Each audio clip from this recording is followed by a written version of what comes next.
Welcome back to another episode of MotoGP Mac, and today we're going to talk about Yamaha and Ducati testing this week at Mugello. Now, for the past 2 days, both Yamaha and the factory Ducati team have been doing laps around Mugello. This is ahead of the race there in a couple of weeks' time, and they are allowed to do the tests because Mugello was named one of their test tracks at the start of the season. For Ducati, Michele Pirro again was doing laps, didn't have one of the best days, fell, and I believe he dislocated his shoulder. Now, this won't affect his wildcard ride at Mugello in the race. He's expected to make a recovery before that.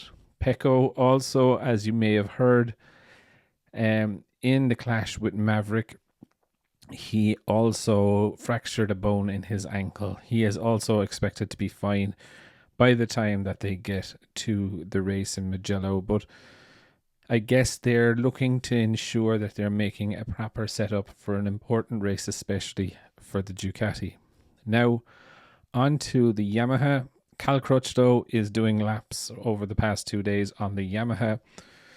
Genuinely, I would have a belief here that maybe they're not looking for top end speed, but I think they'd be more or less trying to find that elusive setup balance.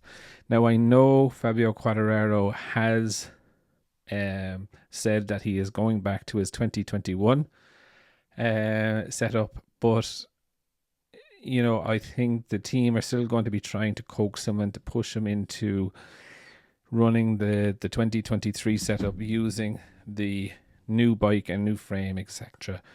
And I would presume there will be at times that he will try it, but I think Fabio has kind of put his head to this now and said, listen, I'm just going to ride around the problems on a bike that I know I can predict and I know how far I can push it.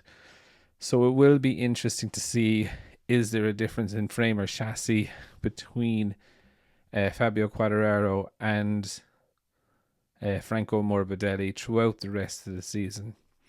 Being honest, the fact that they have spent 2 days testing there a number of weeks before the Grand Prix does happen at Mugello, I would expect Yamaha to be in a stronger position than they were in the last race or majority of the time this season, because they've had an opportunity to run the bikes at the track.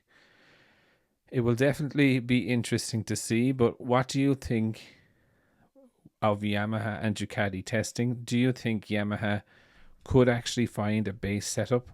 Definitely leave your thoughts in the comments below, and I'll be back again tomorrow with another video.